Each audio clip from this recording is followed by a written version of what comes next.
안녕하세요. 김용기 목사입니다. 오늘 또 말씀 속에서 풍성한 은혜 누리는 복된 하루 되길 소망하면서 3월 17일 화요일 새벽 예배를 우리 모두 주님 앞에 올려드리겠습니다. 우리 다 함께 주기도문 드리겠습니다. 하늘에 계신 우리 아버지, 아버지의 이름을 거룩하게 하시며 아버지의 나라가 오게 하시며 아버지의 뜻이 하늘에서와 같이 땅에서도 이루어지게 하소서. 오늘 우리에게 일용할 양식을 주시고 우리가 우리에게 잘못한 사람을 용서하여 준 것 같이 우리 죄를 용서하여 주시고 우리를 시험에 빠지지 않게 하시고 악에서 구하소서. 나라와 권능과 영광이 영원히 아버지의 것입니다. 아멘. 찬송가 90장 주 예수 내가 알기 전 함께 찬송하시겠습니다.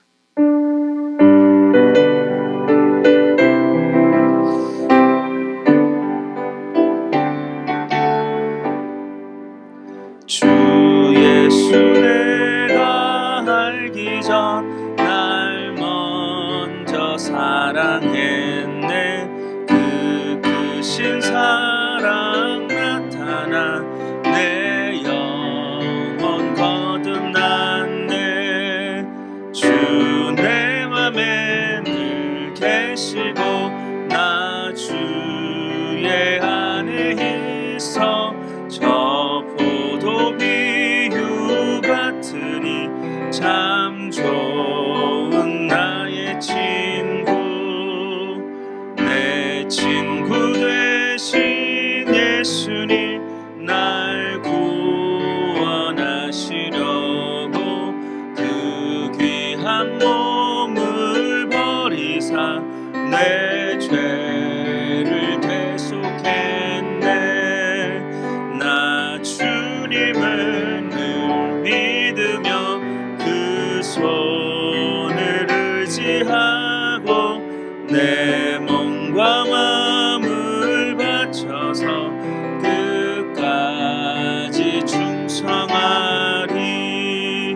내 진실하신 친구여 그는 해 내려주사 나랑 상고하시고 내 방패 되옵소서. 그 풍성한 참 사랑을 이는 이끄는 소냐. 날 구원하신 예수는 참 좋은 나의 친구. 오늘 하나님께서 우리에게 주시는 말씀은 누가복음 18장 15절에서 30절까지의 말씀입니다. 누가복음 18장 15절에서 30절까지의 말씀인데요. 우리 다 함께 15절에서 23절까지만 우리 함께 읽도록 하겠습니다. 사람들이 예수께 만져주심을 바라고 자기 어린 아기를 데리고 오매 제자들이 보고 꾸짖거늘 예수께서 그 어린 아이들을 불러 가까이 하시고 이르시되 어린 아이들이 내게 오는 것을 용납하고 금하지 말라. 하나님의 나라가 이런 자의 것이니라.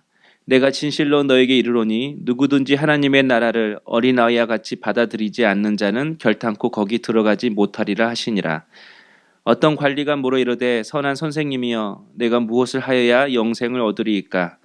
예수께서 이르시되 내가 어찌하여 나를 선하다 일컫느냐? 하나님 한 분 외에는 선한 이가 없느니라. 내가 계명을 안 하니 간음하지 말라, 살인하지 말라, 도둑질하지 말라, 거짓 증언하지 말라, 내 부모를 공경하라 하였느니라. 여짜오되 이것은 내가 어려서부터 다 지켰나이다. 예수께서 이 말을 들으시고 이르시되 내게 아직도 한 가지 부족한 것이 있으니 내게 있는 것을 다 팔아 가난한 자들에게 나눠주라. 그리하면 하늘에서 내게 보화가 있으리라. 그리고 와서 나를 따르라 하시니 그 사람이 큰 부자이므로 이 말씀을 듣고 심히 근심하더라. 아멘. 사람들이 축복기도 받기 위해 어린 자녀들을 예수님께로 데리고 나아갔습니다. 그런데 예수님의 제자들이 어린아이의 부모를 꾸짖고 예수님께 나오는 것을 금했습니다. 제자들이 생각하기에 어린아이들은 예수님의 사역에 방해가 되고 자녀를 위한 축복기도보다 더 큰 사역이 있다고 생각한 겁니다. 그런데 예수님께서는 16절에 어린아이들이 내게 오는 것을 용납하고 금하지 말라. 하나님의 나라가 이런 자의 것이니라. 이렇게 말씀하셨습니다. 쉽게 말하면 하나님의 나라는 어린아이들의 것이야. 누군가 천국에 들어갈 수 있다면 이런 어린아이들이 천국에 들어갈 수 있을 거야. 이렇게 말씀하시는 겁니다. 그래서 오늘 묵상할 첫 번째 질문은 하나님의 나라는 누가 들어가는가입니다. 예수님께서 하나님의 나라는 어린아이들의 것이라고 말씀하셨습니다. 그렇다면 어린아이들이면 다 천국에 들어갈 수 있는 겁니까? 물론 아닙니다. 17절을 보면 그 의미를 알 수가 있습니다. 누구든지 하나님의 나라를 어린아이와 같이 받아들이지 않는 자는, 어린아이가 천국에 들어간다는 말씀이 아니라 어린아이와 같은 자들이 천국에 들어간다는 말씀입니다. 그래서 오늘 이 말씀을 통해서 어린아이의 특성을 우리가 알 수 있습니다. 첫 번째는 연약함입니다. 누가 오게 하지 않으면 나아갈 수 없는 연약함을 가졌습니다. 그리고 부모가 없으면 살아갈 수가 없습니다. 두 번째로 어린아이는 잘 받아들입니다. 어린아이와 같이 받아들이지 않는 자는 잘 받아들이는 것, 잘 믿는 것입니다. 쉽게 믿는 것입니다. 한마디로 자신의 연약함을 알고 주님을 잘 받아들이는 사람, 예수님을 믿는 사람입니다. 예수 없으면 살 수 없음을 알고 예수님을 구주로 영접한 사람, 예수님의 은혜가 없으면 안 되는 것을 알기에 항상 예수님께 나아가는 사람, 바로 이런 사람이 어린아이와 같은 믿음을 가진 자입니다. 오늘 이 시간도 말씀 앞에 선 성도님들도 예수님의 은혜가 없으면 안 되기에 이렇게 말씀을 듣고 있는 줄로 믿습니다. 오늘도 예수님의 은혜를 사모하고 정말 예수님이 내 삶의 전부인 것처럼 그렇게 주님을 믿고 의지하고 신뢰하며 살아가는 어린아이와 같은 믿음을 가지는 우리 성도님 될 수 있기를 축복합니다. 그리고 어린아이들도 쉽게 예수님께 나아갔던 것처럼 누구든지 나에게 쉽게 다가올 수 있는 그런 축복의 통로와 같은 우리 믿음의 성도님 될 수 있기를 주님의 이름으로 축원합니다. 두 번째 묵상할 질문은 부자 간호는 왜 하나님 나라에 들어가지 못했는가입니다. 오늘 본문에 어떤 관리가 나옵니다. 본문을 보면 그가 부자임을 알 수가 있습니다. 그는 돈도 많고 성품도 좋고 율법도 잘 지켰고 믿음도 좋은 훌륭한 사람이었습니다. 그런데 예수님께서 한 가지가 부족하다 말씀하셨습니다.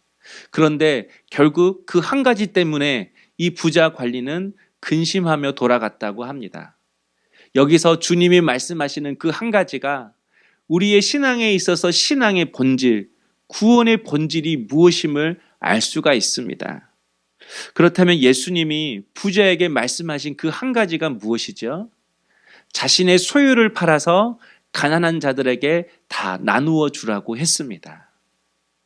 그렇다면 우리가 반드시 붙잡아야 할 신앙의 본질, 구원의 본질이 자신의 소유를 팔아 가난한 자들에게 나누어 주는 구제입니까? 물론 구제는 우리의 신앙에 있어서 정말 중요합니다. 그러나 구제가 구원의 본질은 아니죠. 그리고 성경의 진리와도 맞지 않습니다. 그렇다면 오늘 주님께서 이 부자에게 가난한 자에게 소유를 팔아 나누어 주라는 그 한 가지의 의미는 무엇입니까? 바로 그것은 우리 마음의 중심이 하나님이어야 한다는 것입니다. 오늘 이 관리는 율법도 지키고 믿음도 좋았습니다. 그런데 겉으로는 그런 모습이었지만 그 내면의 중심에는 하나님이 아니라 돈이었음을 알 수가 있습니다. 재물 때문에 기뻐하고 재물 때문에 근심한 것입니다. 실제로는 돈이 전부였고 돈이 하나님이었습니다. 사랑하는 성도 여러분, 여러분은 무엇 때문에 기뻐하고 무엇 때문에 근심하고 살아갑니까? 무엇 때문에 분주하고 무엇을 위해 살아가고 있습니까?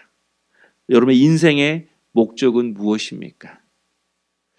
그 한 가지 때문에 내가 기뻐하고 내가 슬퍼하고 내가 분주하며 살아가고 있다면 그것이 나의 전부이고 나의 중심이고 나의 하나님일 수 있습니다.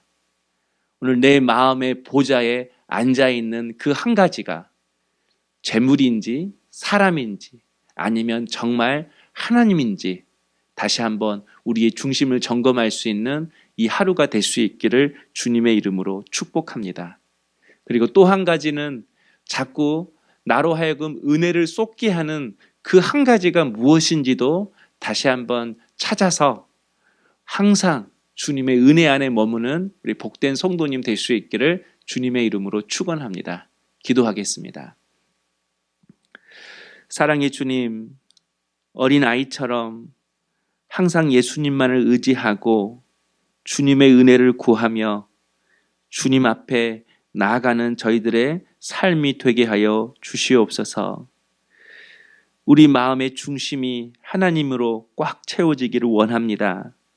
내 마음의 보좌에 왕으로 앉아있는 모든 것들을 다 내려오게 하고 내 마음의 보좌, 인생의 보좌에 하나님을 앉히는 그런 믿음의 사람 되게 하여 주시옵소서. 예수님의 이름으로 기도하옵나이다. 아멘. 네, 오늘도 성령 충만하시고요. 은혜 충만하십시오. 항상 여러분을 위해서 저는 기도하겠습니다.